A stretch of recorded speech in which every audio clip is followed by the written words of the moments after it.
voy a correr, pero voy a correr, ¿ya? Dentro de las patologías del mediastino hablamos justamente del desplazamiento patológico del mediastino, ¿ya? ¿En qué ocasiones normalmente se ve? Cuando hay un desequilibrio de presiones entre lo que es el hemitórax y lo que es la parte cardíaca, ¿no? Que todas esas estructuras van a ser bueno, creo que ahora sí es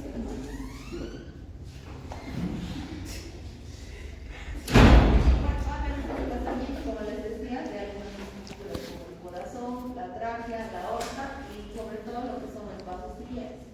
Y además a eso agregarle el hemitórax, que generalmente va a haber, como su nombre lo indica, un desplazamiento del mediastino, pero de manera patológica. ¿Ya?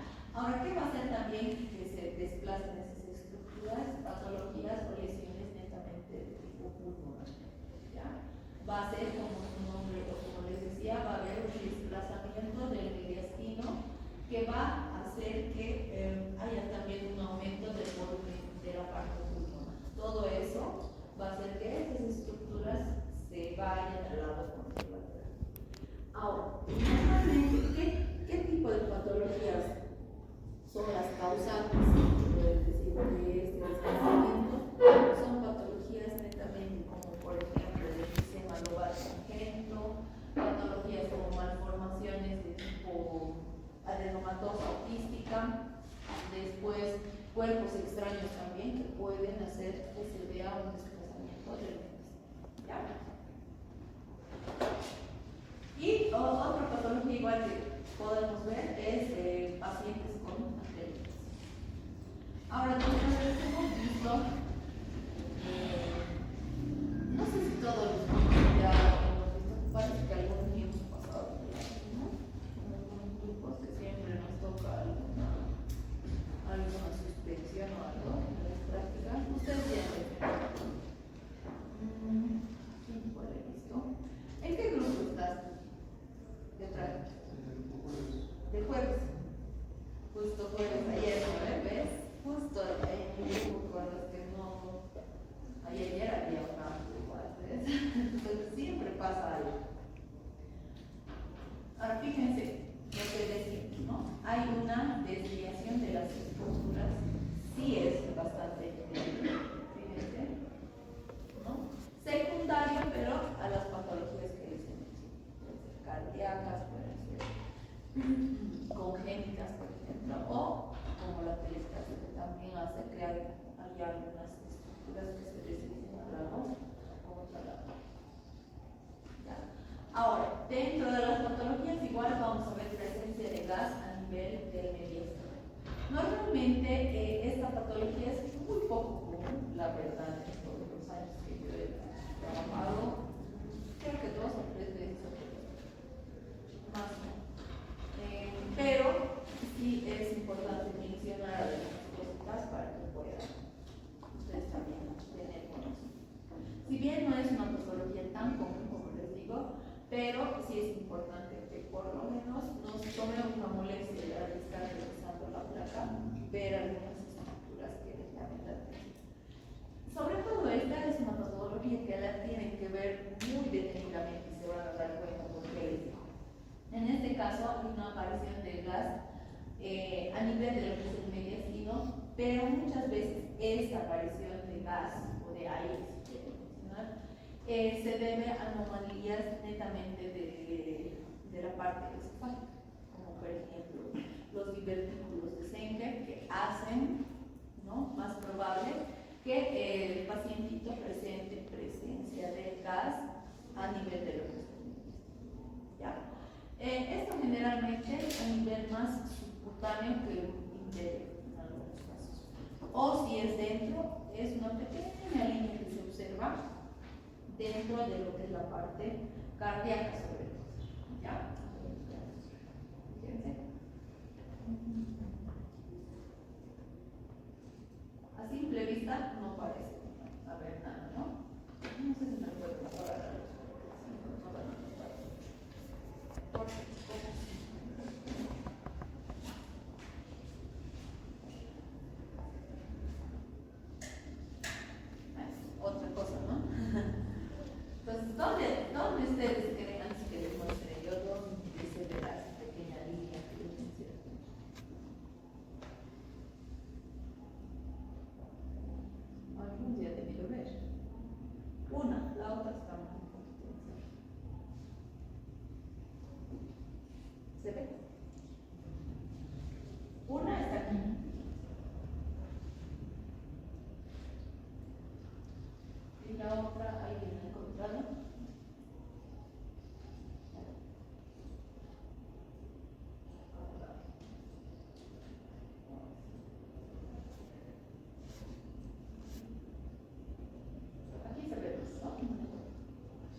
¿Dónde era?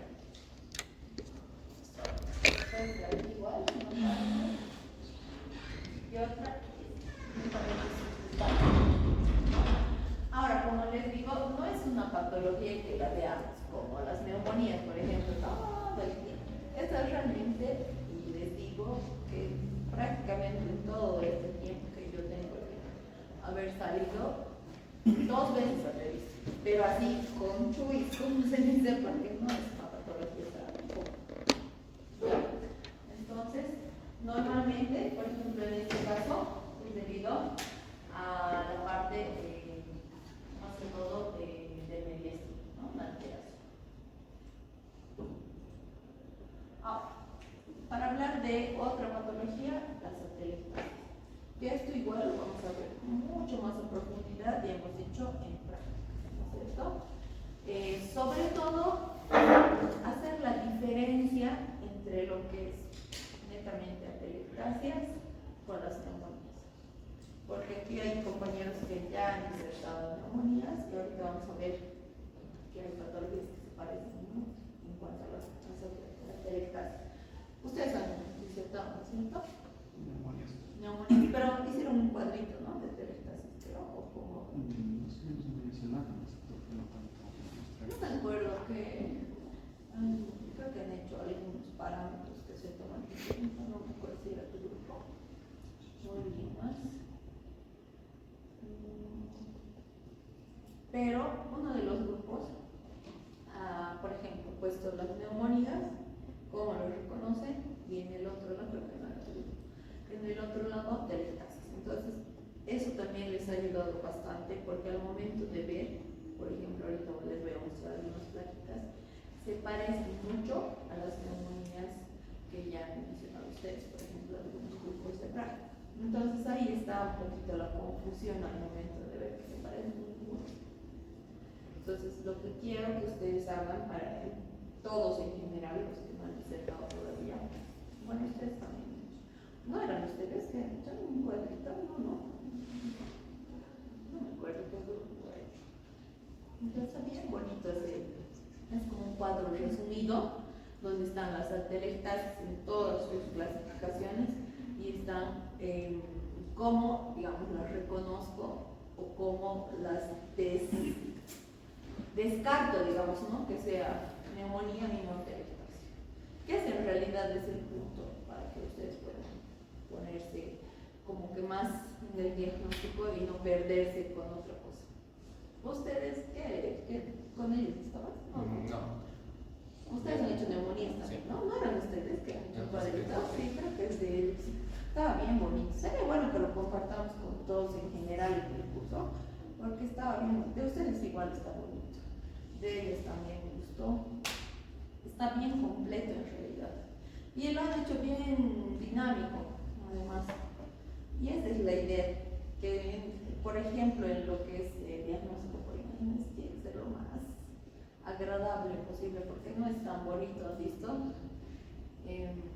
¿Cómo te fue con el libro? Está bien, ya lo descargué, pero Ya. lo dije más tarde. Ya, sí, porque hay algunas cosas que hay que ir trabajando por grupos. Sí, Para ir teniendo, ahí vamos a tener nuestro libro de referencia. ¿Ya? Ya les mandé. Ya, súper, entonces está bien. Y está interesante, está más que todo para el segundo parcial va a ser eso. Eso que es puro trauma, ¿no? Sí. Trauma de abdomen, trauma de cráneo, trauma, o sea, todo lo que es emergencia netamente. Está bien bonito. Y hay varias imágenes, ¿no? Sí. Pero sobre todo en la mayoría son tomografías. ¿No ves? Más es tomografía. Está bien bonito para que les ayude un poquito a ubicarse. Por eso les digo, a partir del segundo, para el segundo parcial va a ser eso, porque ahora no creo que lo sé. Bueno, entonces cuando hablamos de atelectasia, chicos, hablamos de una pérdida de volumen pequeño del pulmón. ¿Cuál la causa? Puede ser el pulmón en sí, un lóbulo o un segmento, ¿no es cierto? Normalmente la vamos a dividir en 4. Ahora, si ustedes al momento de hacer la práctica encuentran otra clasificación, como han visto por ejemplo en algunos grupos, bienvenido, no nos cerramos. Pero sobre todo vamos a trabajar con estas 4. ¿Ya? la atelectasia obstructiva, la cicatricial o fibrótica, la pasiva por relajación o la compresiva. Cada uno tiene algo en especial que le caracteriza, lo mismo que las neumonías, ¿verdad? Por ejemplo, en la neumonía lobar, creo que la mayoría ya ha disertado, si bien no les ha tocado, ¿cuál será la imagen típica para la lobar? O sea, ¿cómo reconozco que es lobar y no segmentaria? ¿Qué tiene que tener de característica la imagen para que yo diga, no, aquí no hay donde perderse? Es lobar porque aquí veo esta imagen.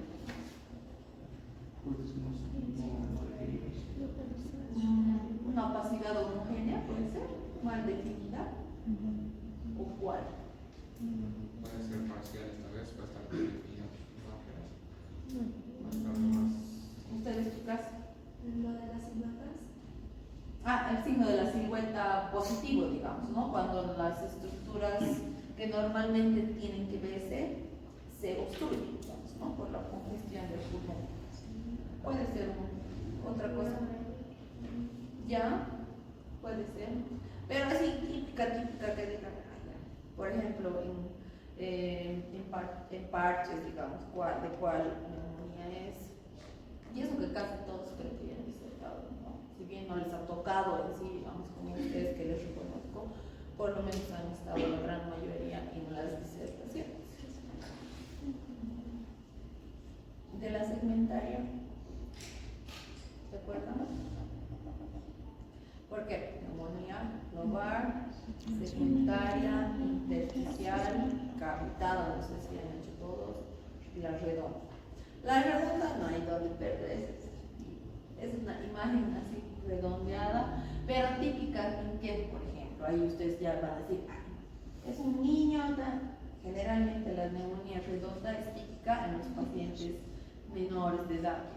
Entonces ahí quizás ya puedo decir, no, esto no puede ser atelectasia, tiene que ser neumonía, ¿no?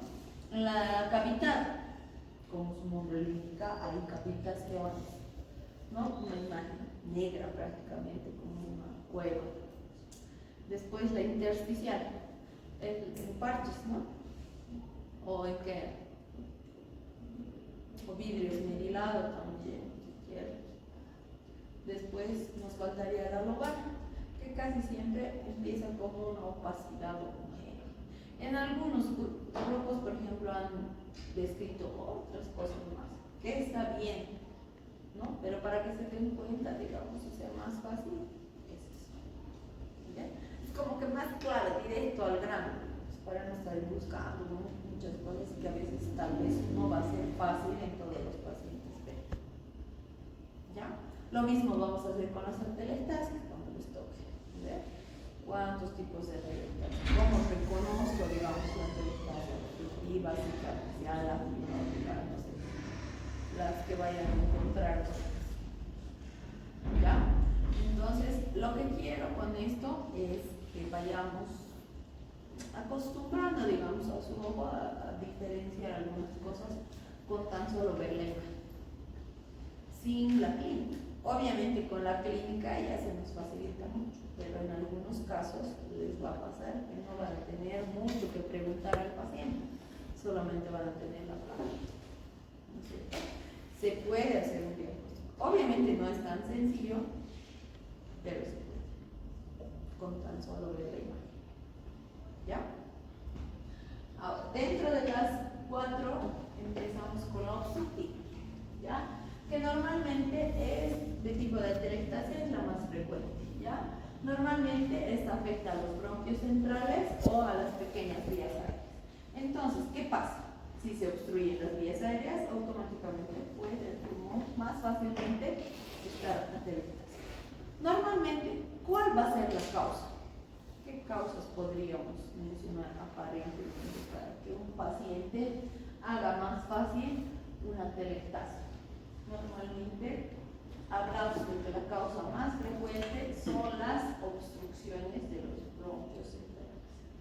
¿Causados por qué? Muchas veces pueden ser secundarios a masas tumorales, por ejemplo. Obviamente, no estoy diciendo un tumor en cualquier otra parte, sino en la parte netamente respiratoria. ¿Ya? procesos inflamatorios, como por ejemplo, ¿qué pueden ser? Una neumonía. ¿No ve? ¿Qué pasa cuando un pulmón está con neumonía? Muchas veces se complica, hay secreción de moco y ¿qué pasa? Obstruye lo que son las vías aéreas, sobre todo los bronquios o los cilios pulmonares, ¿no? Entonces hay una obstrucción de las vías aéreas periféricas, ¿ya? ¿Por qué? Por ocasión, o bueno, lo que les causa en realidad son tapones mucosos, ¿ya? Y como les decía, los procesos inflamatorios van a hacer que esas vías se obstruyan o se tapen, si quieren. Normalmente, ¿qué patología es la más común? Que segrega mucho moco, las neumonías. ¿Ya? No es de que tienen que ser las únicas. O que tal vez van a encontrar y alguien va a decir, no, doctor, no estoy de acuerdo. Perfecto. No siempre estamos todos de acuerdo. ¿No es cierto? Entonces, ahora, por ejemplo, en esta placa, ¿qué proyección será?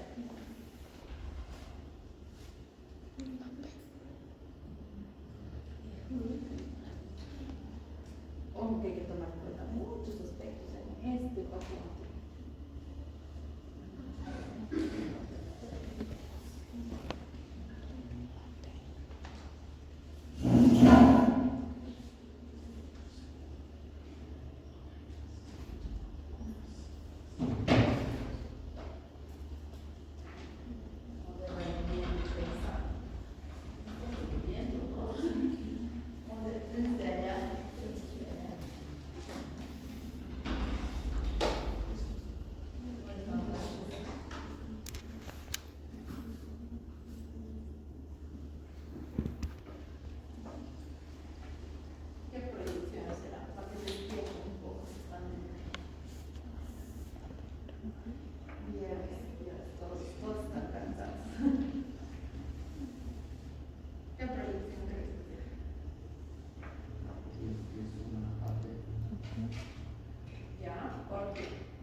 En realidad no adentro, pero sí. En este caso, ¿por qué dicen que es AP?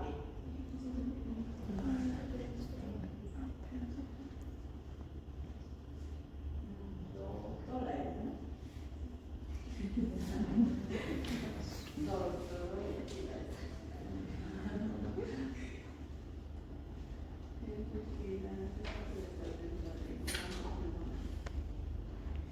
Otra cosa.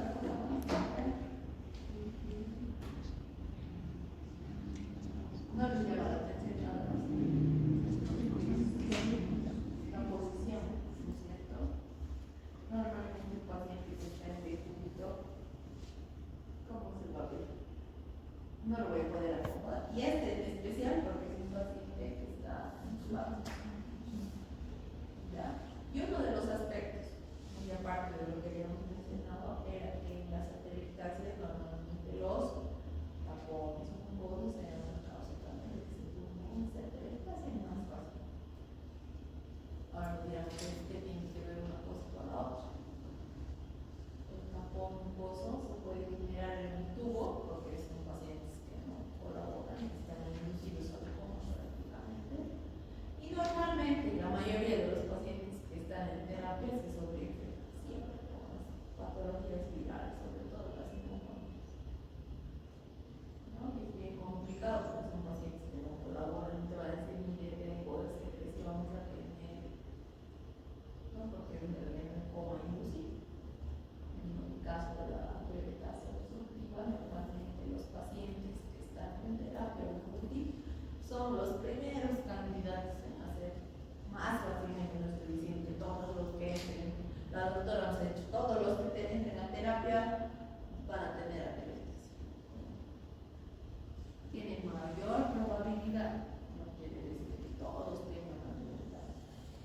Igual dependerá mucho si es una terapia que está contaminada o no también, ¿no?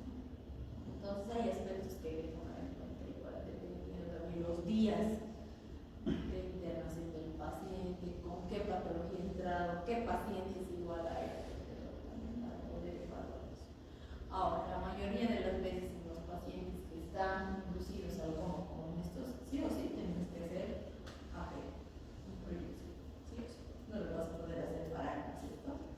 Entonces, la única proyección en pacientes, por ejemplo, como los de UCI, sí o sí son. ¿Ya? Sí o sí. Otro aspecto igual para poder darse cuenta de las proyecciones, pero no hay donde perderse, es mucho más fácil. En la PET, ¿qué aspectos más tomaríamos?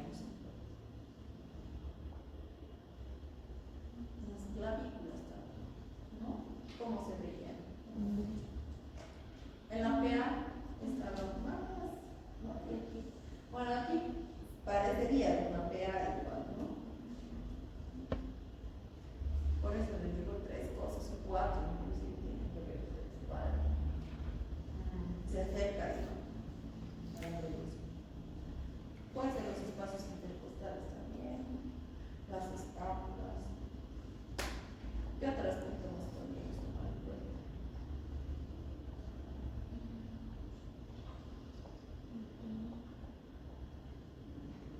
Sin miedo, no les voy a explicar.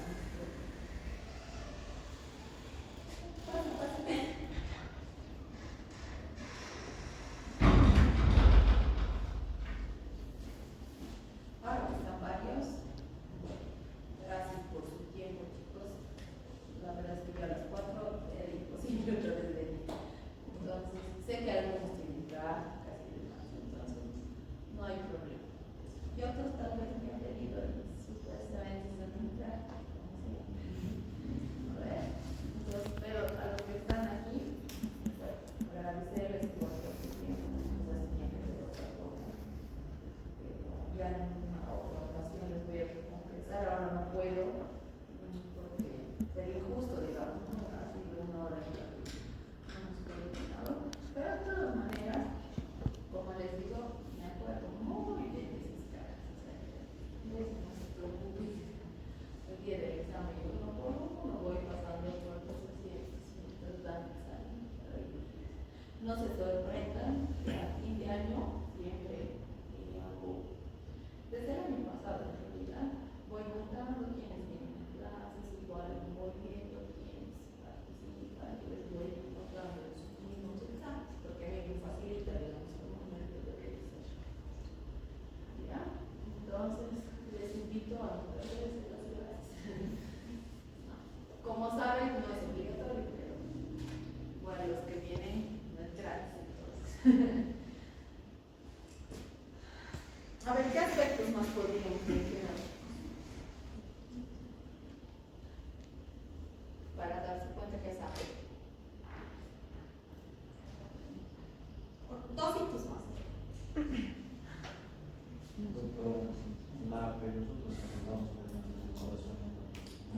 Exacto, pero en este caso está congestionado por el tapón mucoso que hay, o sea que ni pensando ni queriendo sobre el corazón.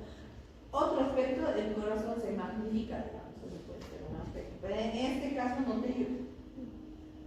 Bien, pero en este caso en especial no, porque como hay mucha congestión, no vas a ver, no vas a encontrar nunca el corazón. Otro.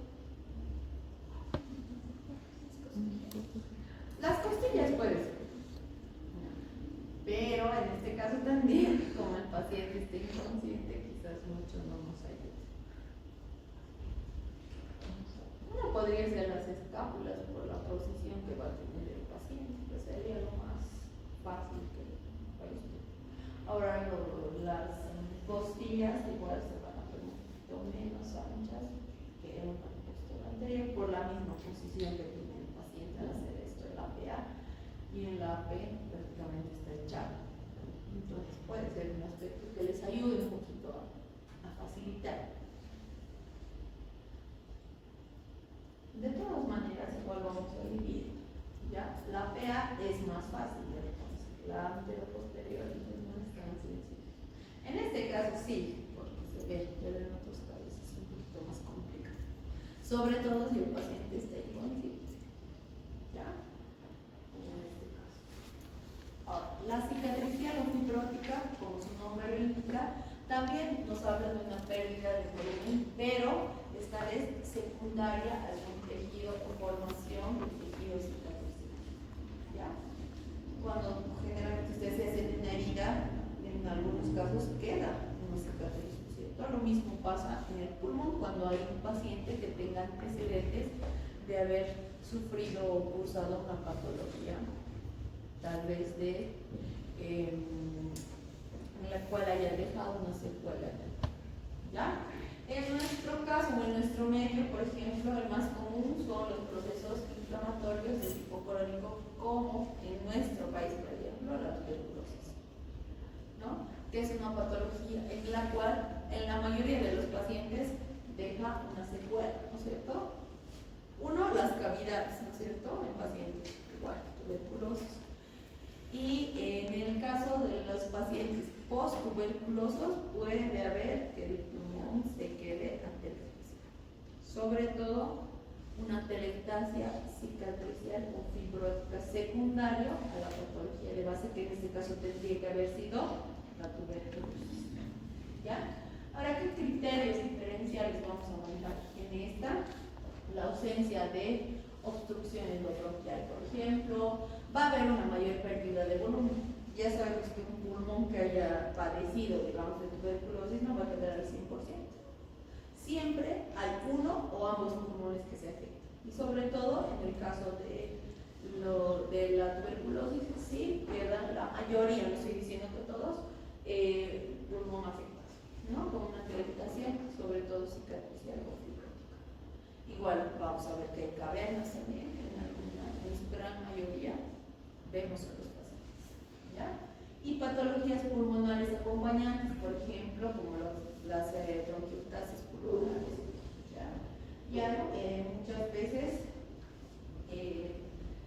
esas patologías que van a ayudar a coadyuvar que esta patología se presente con más de un 30% de probabilidad. Y fíjense, ¿qué proyecciones serán?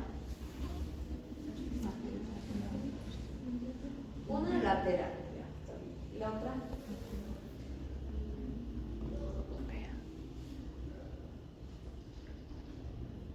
¿Qué dice? Es una posterior anterior. ¿Ya? Ahora, ¿cómo me doy cuenta? No se olviden. Hagan lo que yo les digo. Si es posterior anterior, ¿qué busco? Voy a buscar tres cosas. Varias que hemos mencionado. Puede ser la clavícula, pueden ser las apófisis, pueden ser las escápulas, pueden ser los espacios intercostales, el corazón puede ser igual, como el compañero decía yo, por ejemplo, doctora, me guío más por el corazón. Perfecto. ¿En cuál de las dos proyecciones el corazón se va a magnificar? ¿En la PA o en la AP? En la AP.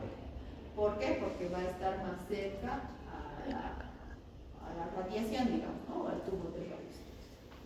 No es porque el corazón sea patológico, sino por la posesión que va a tener. ¿Ya? Y la otra es una lateral. Ahora, normalmente yo les he dicho que siempre es bueno en patologías respiratorias tomar siempre lateral y posterior anterior. ¿Por qué? Porque quiero hacerle gastar a mi paciente. ¿Por qué razón, motivo, circunstancia de pedir?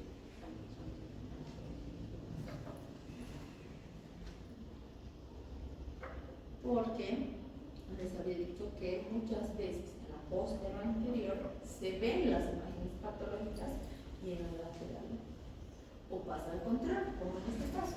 En la lateral se ven las imágenes fibróticas y en la posterior anterior, si lo ves hacia la pasada, parecería no haber una deficiencia, ¿no? Pero aquí se nos mucho. ¿Ya? Entonces, sugerencia, ya si la toman en cuenta o no, ¿no? siempre es bueno tomarles o pedirles o solicitar al paciente una póstero anterior y una lateral para ver un cruce de información entre ambas proyecciones. Muchas veces en ambas proyecciones se va a ver la patología y en otras, en la PA no pasa nada y en la lateral aparece. O al contrario, en la lateral no se ve, pero en la posterior anterior sí, o a veces en las dos. Entonces, ¿beneficio para quién? Para el paciente. Imagínense que nos comamos alguna patología por pedir solamente una proyección. ¿Ya? Entonces, de preferencia, chicos, les sugiero siempre traten de pedir PA y lateral. Pero como les digo, hay algunos que no están tan de acuerdo, ¿no? Pero, como les digo, a veces es mejor pecar de exagerados o quedarse con la luz. O comerse alguna gran patología, ¿no? Hasta aquí, dudas, preguntas, ¿qué retienen?